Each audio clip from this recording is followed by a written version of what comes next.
What is going on? Thank you again. We are back on our podcast slash YouTube channel, Teamology, and I've got a really special guest. In fact, Kevin Craig, he leads the S4 group in Arizona.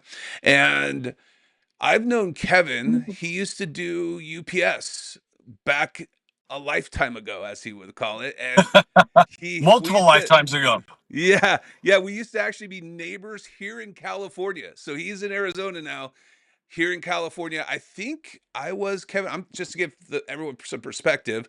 I'm 49, almost 50.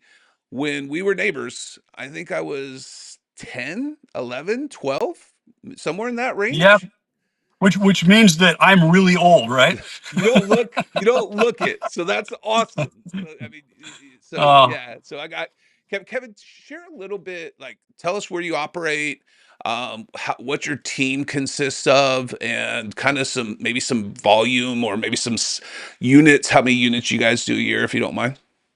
sure, yeah. So we're the S4 group. We're part of Compass, the brokerage Compass here in Arizona.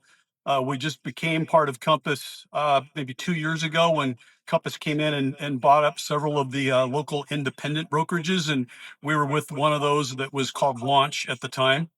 And Okay. so we're still fairly new to Compass. I've got a team of 14 and one administrative person, and we do real estate all over the entire valley here. A lot of people that haven't been to the Phoenix area are not aware of like how big this is, but we're the fifth largest metro area in the country, and so we cover the whole metro area.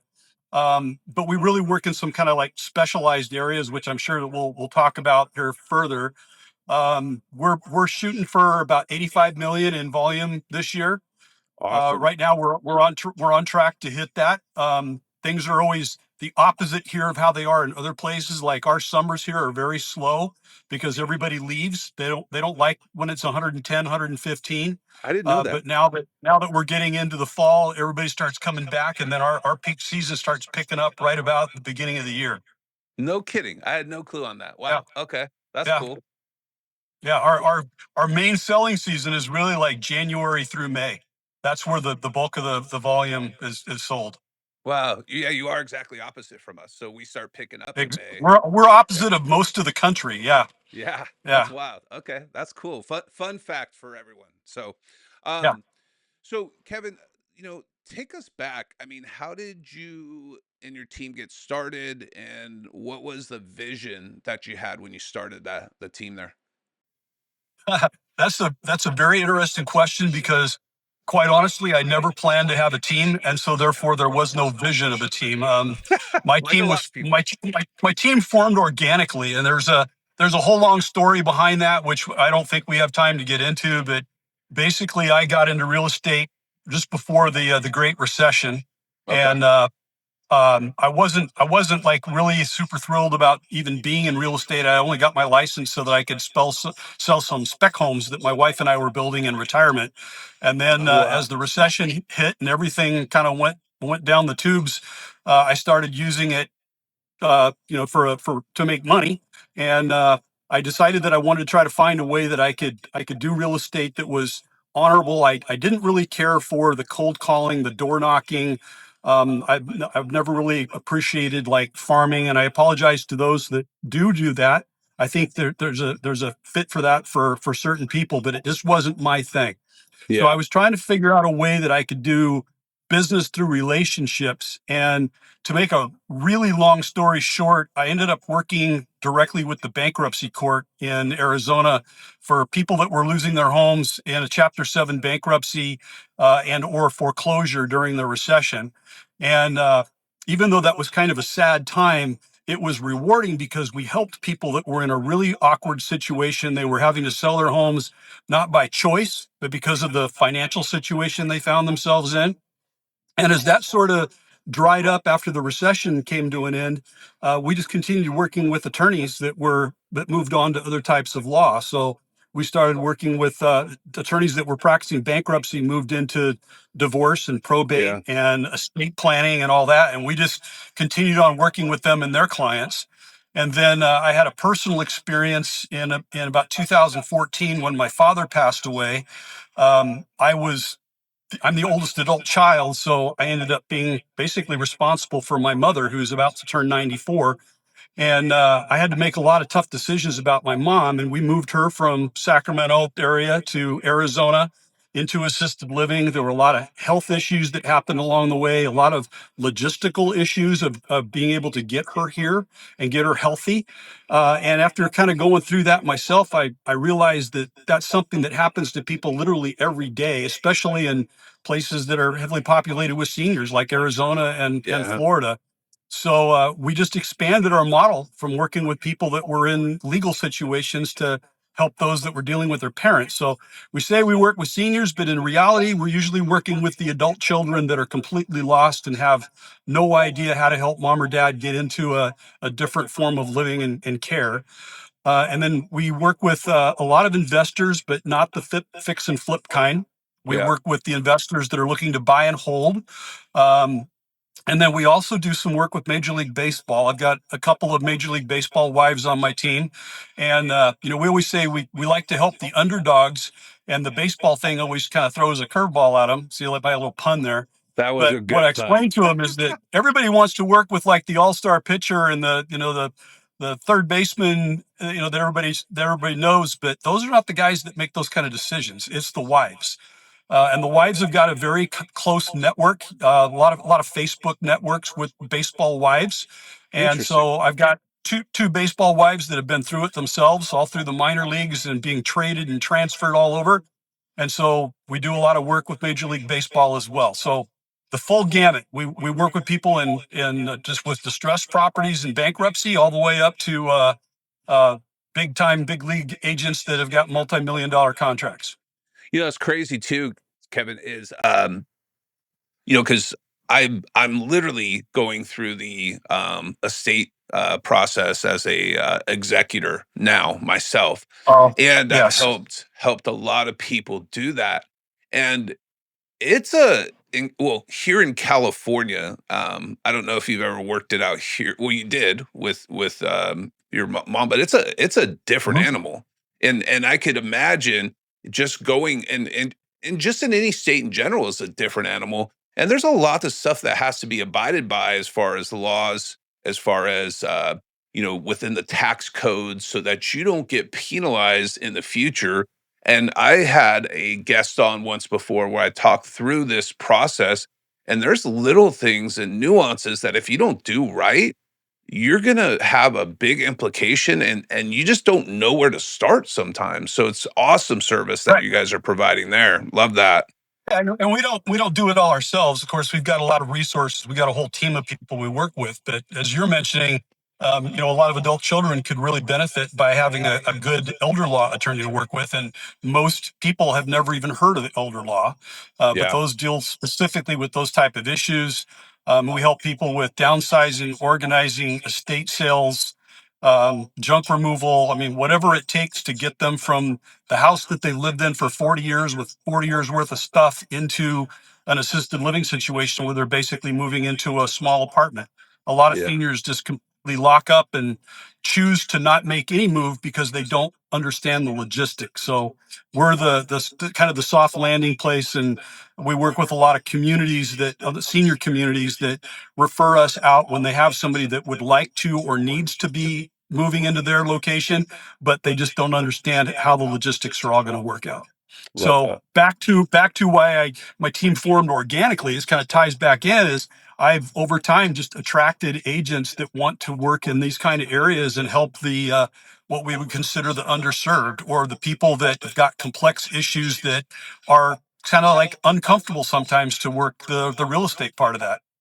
Yeah, no, it's huge. I mean, you look at the families you're helping, $85 million. That's a big number. A lot of people aspire, and I mean that's a lot of transactions.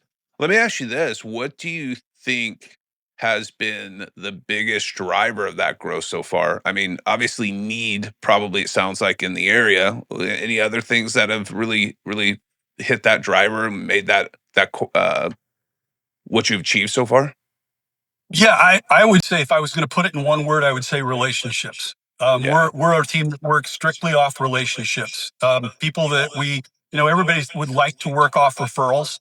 Of course, that's like the best way of it. Statistically, that's the best way of getting business is through referrals. Much better than some of the other methods. So we do a lot of what I call networking. We belong to several associations and groups. We tend to try to go where the people are that are having these kind of problems. So we're very involved with the senior living world. We're very involved with like the State Bar Association and different attorney associations.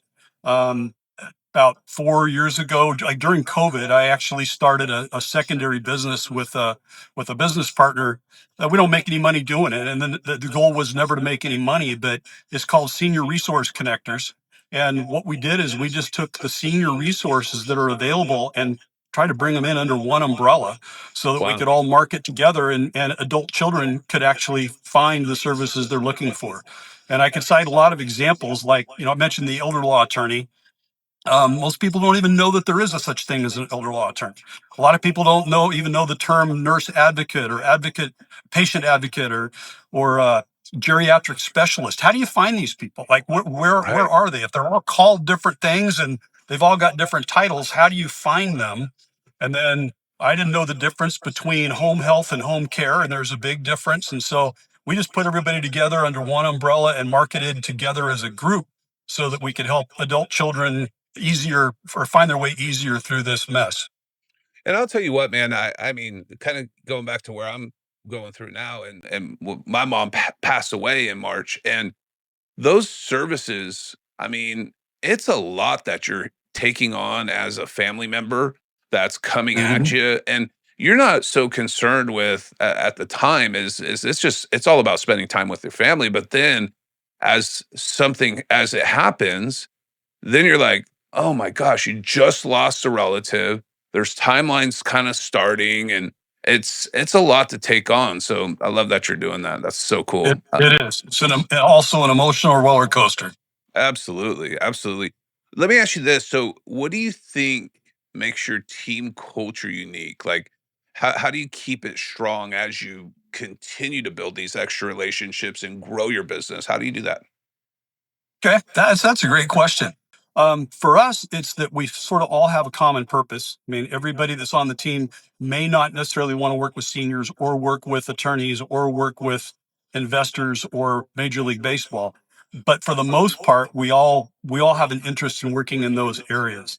So a lot of what we do culture wise is educate our agents so that we can go back out into the community and educate the adult children on the things that we know. We we get together and become a stronger resource by working together.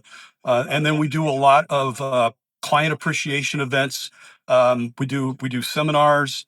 We have a client appreciation or a seminar coming up on October 1st, which is I don't know if you know the name Steve Chater, that was one of the early. I think he was actually pictured in the Millionaire Real Estate book. He helped Gary Keller with the publishing of that book or the writing of that book.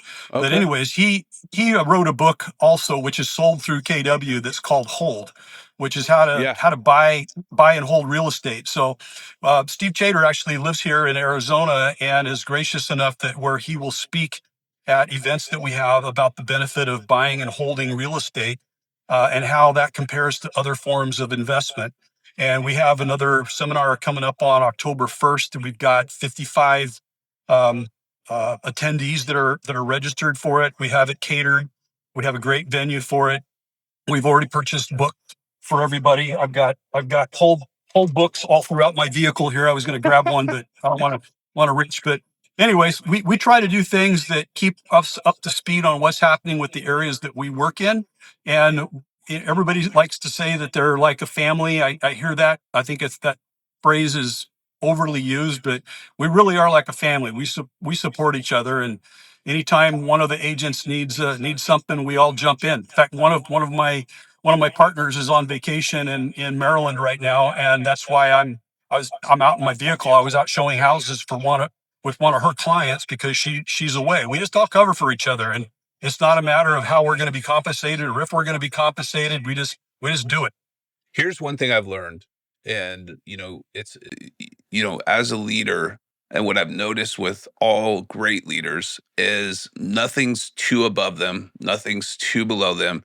If something needs attending to, they roll up their sleeves and jump in, just like you're out showing houses for this person. That's awesome. We do the Yeah, same thing. It's exactly. it's like in our organization, we talk about it. There is no titles, right? It's partner. It's a business Right. partner. And if you got to be the janitor for the day, guess what? We're the janitor for the day. I don't care, right? But we Yep. just I make love it it. happen and just keep going. That's so good. I love that. And kudos to your team for that.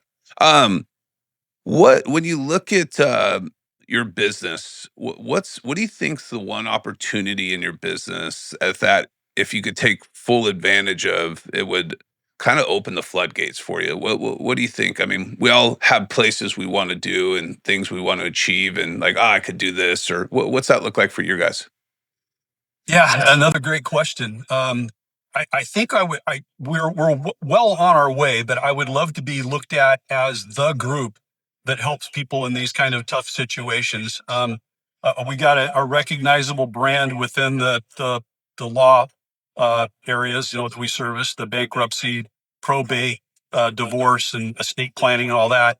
And then we're also one of the very few in an area that's got so many seniors. We're one of very few brokerages or teams that actually services seniors the way that we do. We're kind of trendsetters. There's a lot of people that want to work with seniors and help them sell houses, but there's not a lot of people that put together an entire program to be able to help them all the way through. And then there's, I guess to answer your question is, I would like to be able to reach out to even more senior communities to let them know what we do. And in this part of the metro area here in Arizona, I think there's like 1,800 assisted living communities of some sort, either Wow. group homes or centers. And so we're working with a few dozen of those, but my gosh, we've got so many more that we'd like to be able to get in front of. So we attend a lot of events and I do a lot of speaking about how we help seniors, and that seems to spread. But that's the direction I'm trying to take the team, is to help those folks that are underserved. Because if you think about it, I'm not trying to talk everybody into working with seniors, but doing Yeah. that it's not an issue that's going away. It's No. actually increasing. It's a very rapidly increasing problem that we've at least got in many parts of the country, and it's also recession proof. It doesn't make any difference what the interest rates are. It doesn't make any difference whether it's a buyer's market or a seller market. If somebody needs a higher level of care and they have to leave the home they've been in for many years, we want to be the group that steps in to be able to help them. And so, back again to answer your question, I just want to be recognized as the go-to group to be able to do that. I love that. And you know what, too, Kevin, is if we're looking at this, I mean, you've been through several markets. I've been through several markets. In the good markets, everybody's a genius because it's easy, right? I mean, Yeah, you trip over business with just walking into your office, like back in 2021. In a market like we're in today, or a market of 2008 and nine, it all has to do with motivated people, people that have true needs that have to make a move. And so when you're in this space that you're in, I mean, like you said, it kind of is recession proof. It's any market proof because you're helping people that have the needs. But what I love most about you guys is that you are providing a full service for not just the seller, but their families who a lot of times are the sellers making the decisions. But it's like, hey, right. let's take the uncertainty, let's take the guesswork out of this. Here's what you're going to encounter. Here's how we're going to serve you, and it's a service. And like you said, the underserved, you're helping at a high level, and people need that so much. It's such a big thing that happens in life. I love that. Yeah, and whether somebody, well, just watching this, decides, who they want to work with or where they want to work, there's really two different ways of doing business, the way I see it. You can chase people or you can Yep. attract people. And typically, when you chase somebody, they run from you. And so there's a lot of agents out there that chase business, and they kind of give agents as a whole kind of a bad name. So what we've tried to do is attract business. We want to work with people that are also wanting to work with us. And so I guess this kind of goes back to the previous question. My goal in all this would be to attract as many people as we possibly can through the philanthropy and the, good works that we do, and trying to help our seniors. Yeah. If you could give advice to a leader who another team leader or someone thinking about building a team and they want to scale to say your level, what would that be? What would you say to them? What would your advice Um, be? Yeah, a couple things. Some of this again, Jake, is just my opinion, and Yeah. people can take it or leave it. Like again, it's just my opinion. I've never been big on like me teams. I didn't have the Kevin Craig team because the way I see it, if I was an agent that was on the Kevin Craig team, they're never going to be Kevin Craig. No matter how hard they work, they're not going to be Kevin Craig. And so what typically happens is people grow up to the point that they decide they're going to go out on their own and get their own name out there, and they go start a me team. So that's one of the reasons why we're the S4 group is anybody on the team can represent themselves as S4. They don't have to leave in order to go out and find their own identity. They can have their own identity within the team. And Yeah. what I found from that is my retention is pretty phenomenal. And a lot of teams have somebody that's just constantly recruiting, looking for new talent. I virtually do no recruiting. It's people that cross paths with us that say, hey, this is commendable what you're doing. I'd really like to work in this kind of an area. And so, we try to look for existing agents that are knowledgeable about real estate that we can then teach some of the nuances about seniors and legal and baseball.